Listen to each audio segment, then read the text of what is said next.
Prof, kalau tips dari saya itu menentukan tujuan dulu, Prof. Apakah tujuan S2 ini hanya ingin belajar aja atau nanti ingin dilanjutkan ke arah dosen gitu, atau yang lain gitu, ditetapkan tujuannya.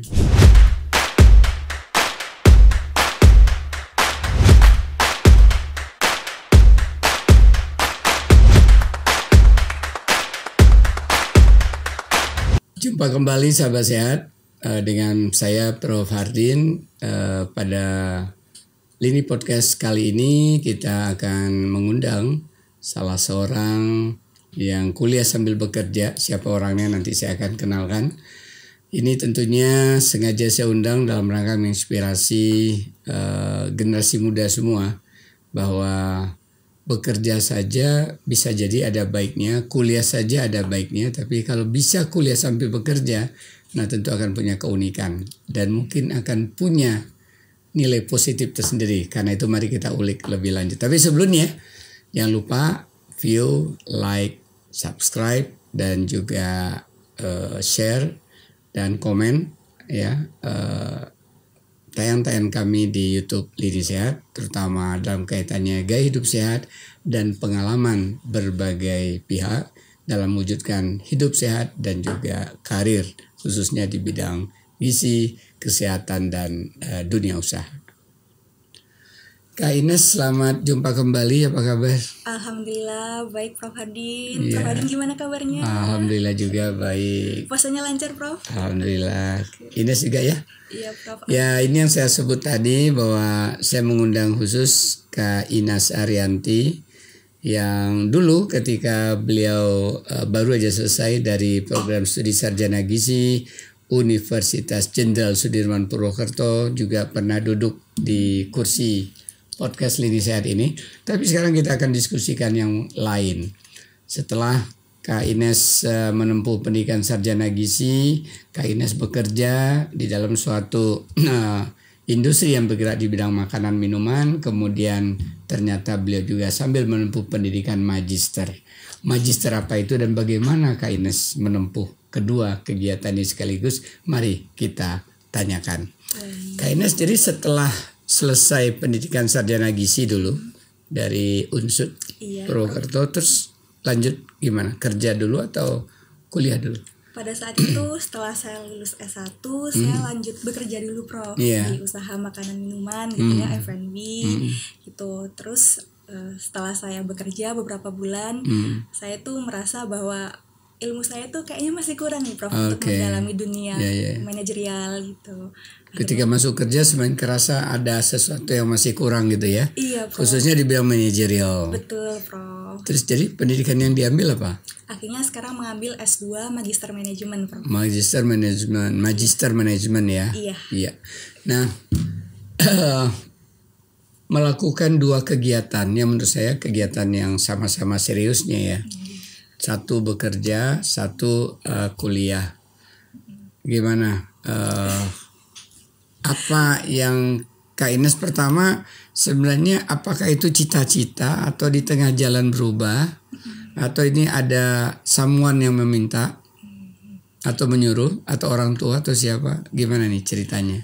Sebenarnya di tengah jalan tuh berubah, Prof. Gitu. Namanya juga cita-cita. Dulunya awalnya apa ketika masih mahasiswa S1 waktu itu apa cita-citanya? Cita-citanya mau jadi dosen, Prof. Oh iya, masih bisa terwujud lah dosen. Dulu S2 kan bisa jadi dosen. Iya. Tapi dosen apa dulu gitu ya?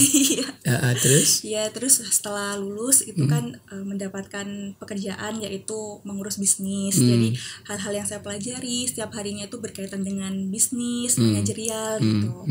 Terus kan saya merasa masih kurang. Terus udah coba, Prof, ikut webinar gitu. Tapi masih kurang gitu. Karena kan webinar cuma sebulan sekali gitu. Kadang sebentar ya paling 60 menit gitu ya. Iya, Prof. 120 menit. Nggak dalam gitu ya, Prof, materinya. Terus akhirnya saya coba cari-cari ada nggak ya kuliah tapi yang nggak mengganggu jadwal kerja gitu. Karena kalau misalkan saya mau kuliah full itu kan mau nggak mau harus resign ya, Prof. Tapi saya masih sayang nih, Prof, sama pekerjaannya. Jadi ternyata ada di Jakarta di kampus swasta itu menyediakan kelas karyawan. Nah, akhirnya saya coba diskusi sama orang tua. Awalnya beliau itu pinginnya saya tetap S2-nya gizi, Prof. Gitu. Karena masih berkaitan dengan kuliner-kuliner kan ya, masih relate lah gitu. Tapi saya coba bujuk karena saya pinginnya itu ke arah yang manajemen. Justru gitu. Kak Ines membujuk orang tua ya. Iya, Prof. Tadinya orang tua nggak mau bidang manajemen. Enggak, Prof. Pinginnya yang gizi biar nanti kalau lulus bisa jadi dosen. Linear gitu ya. Iya, Prof. Gitu. Tapi kalau saya yang merasa nggak ingin melakukan nanti kedepannya kan nggak bagus ya, Prof. Percuma kuliah gitu. Jadi saya coba bujuk orang tua saya, akhirnya beliau menyetujui. Terus saya usulkan kampusnya ada A, B sama C. Terus yang paling matching jadwalnya, reputasinya bagus. Itu menurut saya yang sekarang ini. Iya. Itu kuliahnya jam berapa sampai jam berapa, setiap hari atau hari-hari tertentu? Di hari-hari tertentu, Prof. Jadi mereka itu berkomitmen jangan sampai mengganggu waktu bekerja. Jadi kuliahnya di hari Sabtu dari pagi sampai siang gitu. Terus selebihnya ada di hari biasa tapi online malam. Gitu. Wah, sampai malam ya? Iya. Luar biasa. 2 mata kuliah online, 2 mata kuliah offline. Itu ada peminatannya lagi, manajemen atau manajemen umum ya? Ada peminatannya, Prof. Peminatan apa yang Kak Ines ambil? Saya peminatannya pemasaran, Prof. Pemasaran, wih, jago-jago marketing ya. Amin, Prof. Selamat deh. Nah, Kak Ines membagi waktu, apalagi tadi ada yang malam, kemudian juga sebagai seorang wanita. Iya, Prof. Nah, bagaimana ini membagi waktu, kepentingan pribadi, kepentingan keluarga, kepentingan kuliah, kepentingan bekerja. Ada mungkin prinsip-prinsip dulu barangkali yang dimiliki.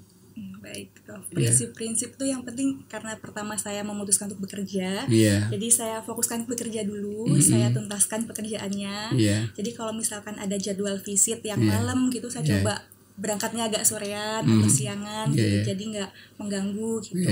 Tapi memang ada kalanya saya waktu visit malam sambil kuliah gitu juga pernah gitu, Prof. Nah kemudian saya coba jadwalkan di kalender gitu. Kalau misal hari-hari tertentu, ini baiknya saya kerjanya lebih banyak. Hari-hari tertentu kerjanya lebih sedikit. Diatur porsinya. Dan belum lagi ada PR-PR kan ya? Iya, betul. Ada penugasan apa, dan manajemen biasanya banyak studi kasus ya. Iya, Prof. Mendiskusikan pengalaman manajemen perusahaan apa, manajemen apa gitu ya. Iya, biasanya didiskusi. Jadi banyak diskusi kelompok. Betul, Prof. Online atau offline kebanyakan? Dua-duanya, Prof. Dua-duanya. Kalau pas hari Sabtu diskusinya offline, kalau hari biasa di online. Iya. Kalau kelas karyawan berarti kan kita bergaul dengan orang-orang yang memang sudah masing-masing punya pekerjaannya. Iya. Ya. Nah, dulu waktu S1 Kak Ines kan bergaul dengan sesama orang-orang yang bisa jadi jauh dari orang tua, tidak bekerja fokus hanya untuk menyelesaikan pendidikan. Bisa menceritakan nggak apa keunikannya dan bagaimana bisa survive? Keunikannya dulu deh dibanding dengan pendidikan yang hanya kuliah dong. Iya, Bro. Keunikannya itu karena usianya rentangnya beda-beda ya, Prof. Ada yang beragam ya. 20 tahunan, ada yang paling senior usia berapa? Kayaknya 40 tahun. Wah, luar biasa ya semangatnya. Beliau itu presidir di suatu perusahaan. Wow, gitu. Udah gaul sama presidir ya. Itu kebetulan satu mata kuliah, jadi beliau orangnya udah terkenal gitu. Nah terus ada kalanya kalau saya lihat di izin grup chat gitu, Prof, grup chat ada yang izin lagi dinner sama pimpinan perusahaan, jadi izin kelas. Terus ada yang dia lagi jaga venue debat capres karena dia itu apa ya dulu gue kerja di PLN. Prof, waktu itu jadi kita ada diskusi kelompok terus mohon maaf ya saya lagi jaga supaya listrik nggak mati. Pas lagi debat capres itu di Senayan gitu waktu itu. Terus izin-izinnya juga beda-beda, Prof, dibanding dulu S1. Kalau S1 kan kalau izin ya paling ada acara keluarga, sakit. Kalau ini biasanya pekerjaan dinas di luar kota gitu. Dan karena Ines relatif muda sementara mereka senior mungkin untuk minta tolong untuk ini mungkin pakai juga kali ya. Kalau sesama teman, lu ngerjain ini, lu nulis ini, kita gabung, kita diskusi lagi gitu ya. Kalau sebaya. Kalau ini kita, jangan-jangan Ines dulu minta tolong semua ke Ines enggak?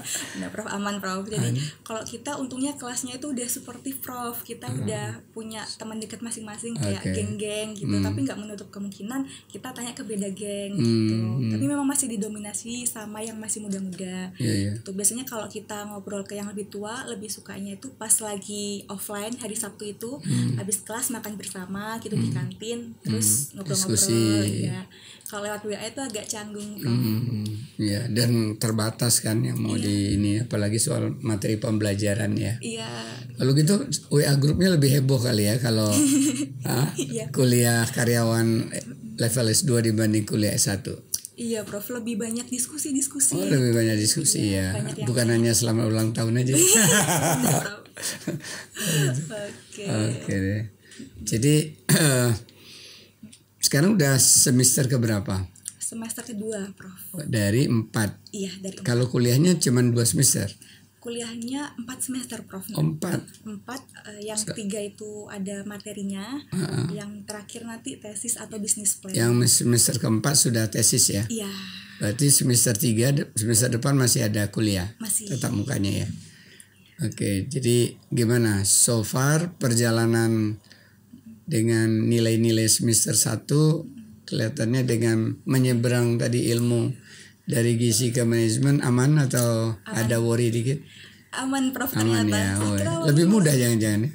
Ya kayaknya soalnya kalau di dunia gizi kesehatan tuh kan istilah-istilahnya rumit ya Prof ya. Kalau kita salah sedikit gitu aja berkaitan sama tubuh, apalagi biokimianya ya gitu. Tapi kalau manajemen tuh lebih ke udah keseharian kita, keseharian kita, inovasi-inovasi gitu.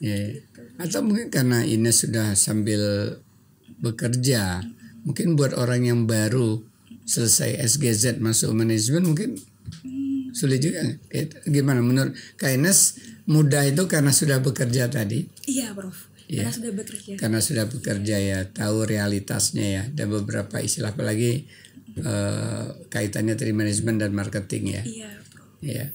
Oke, jadi kalau adik-adik ini ya, ada yang lebih lanjut juga ingin mencontoh jejak-jejak dari Kak Ines.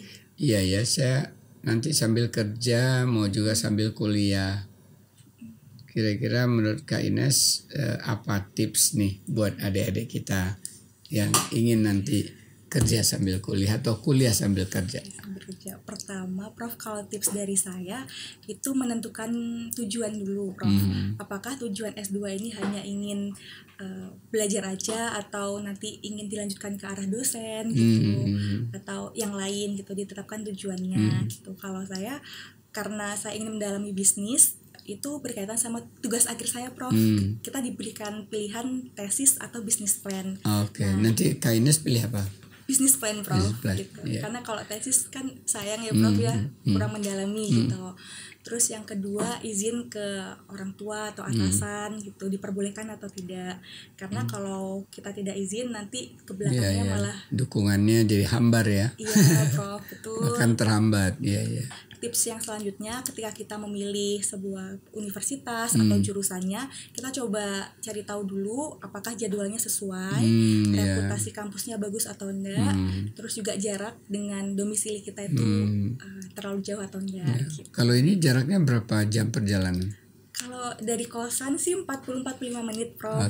Tapi kalau dari rumah Cileng sih 1 jaman sih Prof. Iya. Ya 45 menit juga hampir sejam ya. Tergantung kemacetan. Betul. Dan yang terakhir Prof, tips dari saya ketika kita mulai masuk ke kuliahnya tuh jangan ragu untuk cari teman baru, diskusi gitu. Karena awalnya saya juga jangan mengisolasi diri ya. Betul Prof. Ternyata teman-teman kita juga mengalami hal yang sama gitu dengan kita. Mereka tuh juga banyak yang beda jurusan dari S1 ke S2 gitu. Malah ada yang dari teknik, dari desain gitu. Bahkan mereka yang anak desain belum pernah baca jurnal Prof. Wow. Masih mending kita karena yang seni ya. Iya. Masih mending kita yang udah pernah baca jurnal, bikin skripsi gitu. Jadi ya nggak nggak menutup diri untuk bergabung. Iya. Jadi ternyata latar belakang S1-nya cukup beragam ya untuk menuju di sana. Tapi justru itu suatu kekayaan ya, kita bisa diskusi berinteraksi dengan lintas disiplin. Karena ketika jadi pemimpin pasti menghadapi ragam orang, ragam latar belakang, ragam pikiran kan. Betul. Jadi udah diasah di sana daripada seragam semua ya. Oke, ada lagi tipsnya Kak? Sudah cukup, Prof. Udah gitu ya. Tetap Jadi, semangat, Prof. ya. Nah kan ini kalau bicara dunia marketing yang diminati Kak Ines, ini kan ada dimensi marketing online, ada marketing offline. Bahkan yang online sekarang udah ke artificial intelligence ya. Betul. Nah di kampus di proses pembelajaran sampai menyentuh marketing online ini atau hanya offline aja? Dua-duanya, Prof. Dua-duanya ya. Juga. Iya. Terus dosen saya juga menjelaskan tentang pentingnya AI di zaman sekarang, cara menggunakannya bagaimana gitu juga. Termasuk artificial intelligence ya, AI ya. Luar biasa. Jadi diperkirakan tahun 2025 pertengahan selesai ya. Insya Allah, Prof. Kita ucapin selamat buat Kak Ines ya, semoga bekal baik itu dari pengalaman kerja maupun dari kuliahnya bisa membentuk Kak Ines yang lebih dahsyat lagi menjadi seorang pemimpin di dunia marketing nantinya.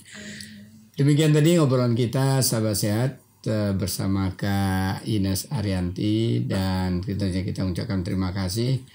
Mudah-mudahan ini jadi suatu sosok yang bisa diikuti oleh teman-teman semua. Terima kasih.